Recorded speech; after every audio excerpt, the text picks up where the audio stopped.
రాజులు 2వ గ్రంథము 14వ అధ్యాయము. ఇశ్రాయేలు రాజును యెహోయాహాజు కుమారుడునైన యెహోయాషు ఏలుబడిలో 2వ సంవత్సరమందు యూదా రాజును యోవాషు కుమారుడనైన అమజ్యా రాజాయెను.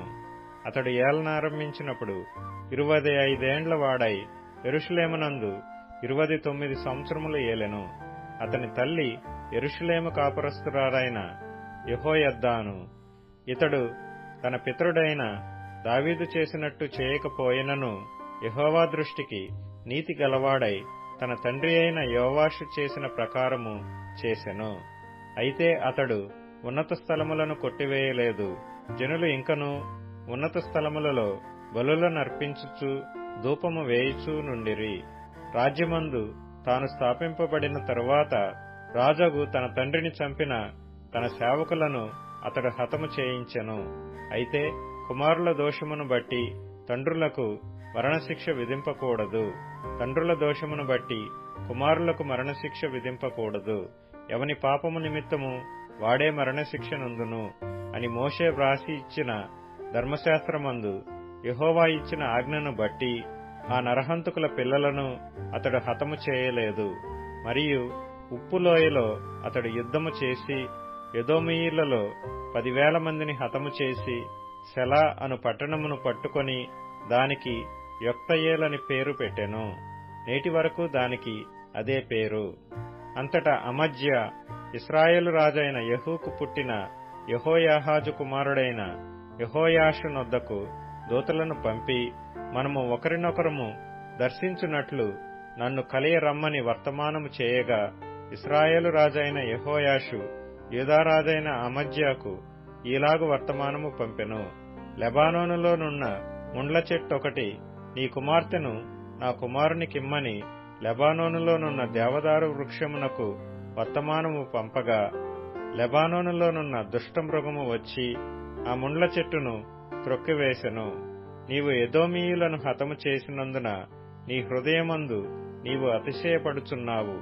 సరే, ఇప్పుడు నీ నగరనందు నీవుండి నీకున్న ఘనతను బట్టి నీవు అతిశయపడుము.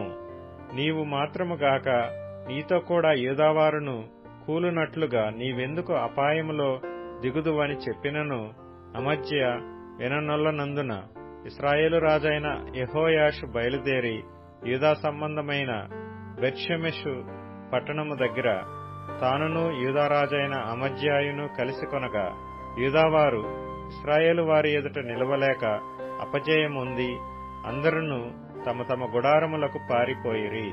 మరియు ఇశ్రాయేలు రాజైన యెహోయాషు అహజ్యాకు పుట్టిన యోవాషు కుమారుడైన అమజ్యా అను యూదారాజును బెత్షెమెషు దగ్గర పట్టుకొని యెరూషలేమునకు వచ్చి ఎఫ్రాయిము గుమ్మము మొదలుకొని మూల గుమ్మము వరకు యెరూషలేము ప్రాకారమును 400 మూరల పొడుగున పడగొట్టెను.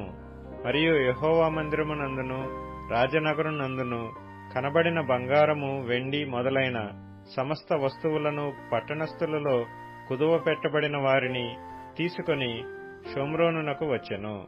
యెహోయాషు చేసిన ఇతర కార్యములను గూర్చియు అతని పరాక్రమమును గూర్చియు యూదారాజైన అమజ్యాతో అతడు చేసిన యుద్ధమును గూర్చియు ఇశ్రాయేలు రాజుల వృత్తాంతముల గ్రంథమందు రాయబడి ఉన్నది.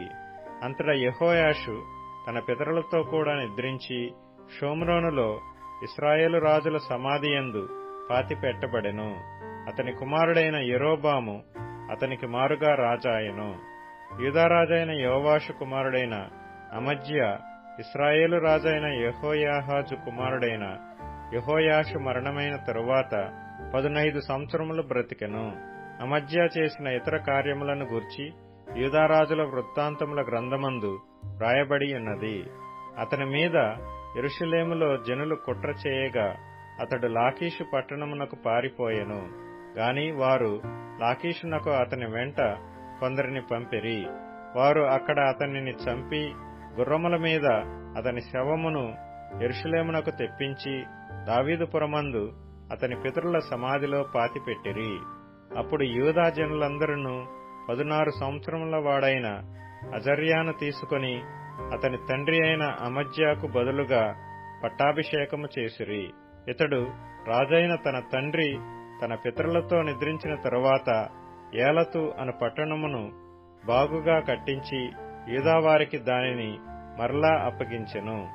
యూదారాజును యోవాషు కుమారుడనైన అమజ్యా ఏలుబడిలో 15వ సంవత్సరమందు ఇశ్రాయేలు రాజైన యెహోయాషు కుమారుడగు యెరోబాము షోమ్రోనులో ఏలనారంభించి 41 సంవత్సరములు ఏలెను.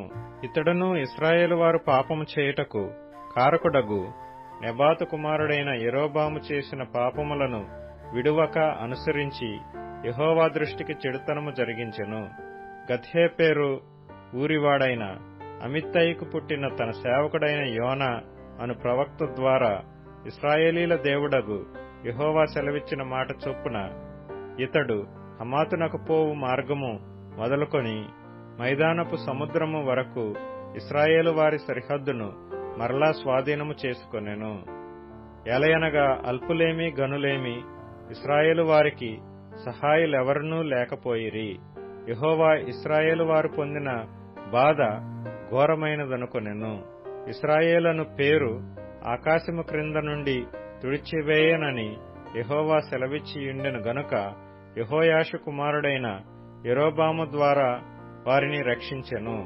యెరోబాము చేసిన ఇతర కార్యములను గూర్చియు అతడు చేసిన దానినంతటినీ గూర్చియు అతని పరాక్రమమును గూర్చియు అతడు చేసిన యుద్ధమును గూర్చియు దమస్కు పట్టణమును యూదావారికి కలిగియున్న హమాతు పట్టణమును ఇశ్రాయేలు వారి కొరకై అతడు మరలా పట్టుకొనిన సంగతిని గూర్చియు ఇశ్రాయేలు రాజుల వృత్తాంతముల గ్రంథమందు వ్రాయబడి ఉన్నది.